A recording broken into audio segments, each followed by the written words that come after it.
You say, okay, so fine, you adopt a little responsibility for yourself and you can sleep with a clean conscience. What happens if you adopted full responsibility for yourself and then for your family? Lots of the people who are coming to talk to me say now, I've been really trying to put my family together. Like I've made that a goal. I'm trying to heal my family and bring it together, and it's working. So here's a story. I love this story, man. It just killed me. I was in LA at the Orpheum. And you know, it's rough downtown in LA and places around the Orpheum too.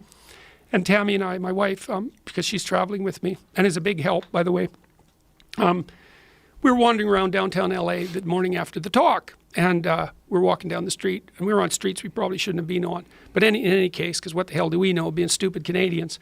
And so we were walking down the street, and this car pulled up beside us, and this kid hopped out. And he's a good-looking Latino kid, 20, 21, something like that. He jumped over, and he said, he's all excited. He said, "Are you Dr. Peterson?" I said, yeah. And he said, "I'm really, really happy to meet you. I've been watching your lectures for like a year and a half, and I've been trying to put my life together, and it's really working. I'm really doing way better. I really wanted to thank you."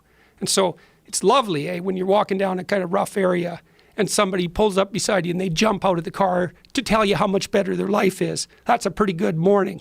And so, but then that isn't all that happened. He ran back to his car. He said, wait a minute. He went back to his car and he got out his dad, and they came over together, and his dad was just smiling away, like a real smile, and so was the kid, and they had their arms around each other, and they said, "Look, like we've really been working on our relationship for the last year and a half, and it's going just great. We want to thank you." And the father said something like, "I'm really happy that you got my son back to me." It's like, yes, that's what this bloody tour has been like. It's great. And everybody that's coming to these talks, that's what they're trying to do. I got 3,000 people in each audience, and what they're trying to do is figure out, how can I take maximal responsibility for my own life? How can I imbue it with the meaning that helps me withstand tragedy and suffering? How can I be a better person?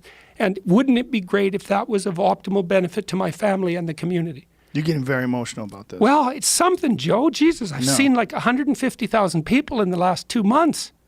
And this is what it's, well, you'll have a chance to talk to Ruben about this too. This is what it's been like. It's so positive. I can't believe it. And it's just one person after another saying, like, look, I was having a rough time. I'm really happy that I've been encountering what you've been talking about. I've really been trying to put things together, and it's really helping. Yeah, Ruben was pretty blown away by it. We had a long conversation about it. He just feels like there's some crazy movement going on, that something's changing in the world because of this. This new avenue of learning and developing is opening up for these people. Well, and I've been thinking about that too, because like I said at the beginning, if you're surfing, you don't want to take responsibility for the wave. And so, first of all, a lot of what I've been telling people are things that I've gleaned from the clinical and the psychological literature. It's not like I'm coming up with this of my own accord, right? I'm transmitting information that I've learned from very, very wise people.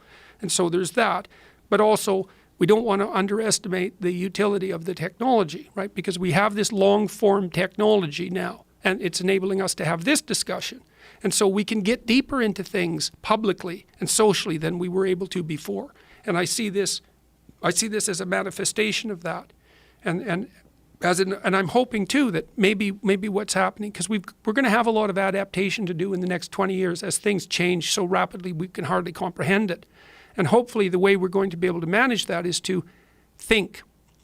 And hopefully these long-form discussions will provide the public forum for us to actually think, to actually engage at a deep enough level so we'll be able to master the transformations. And I think that's possible. Part of the reason that I wrote this book, and part of the reason that I've been doing what I've been doing for the last 30 years is because I really have believed since 1985, something like that the way out of political polarization, the way out of the excesses of the right and the left is through the individual. I think the West got that right. The fundamental unit of measurement is the individual. And the fundamental task of the individual is to engage in this process of humble self-improvement. I believe that's the case, and that's where the meaning is, and that's where the responsibility is. And I think, and I'm hoping that if enough people in the West, and then the rest of the world for that matter, but we're very polarized in the West right now. If enough people take responsibility for getting their individual lives together, then we'll get wise enough so we won't let this process of political polarization put us back to the same places that we went so many times in the 20th century. I don't see another antidote for it. It's not political. It's ethical.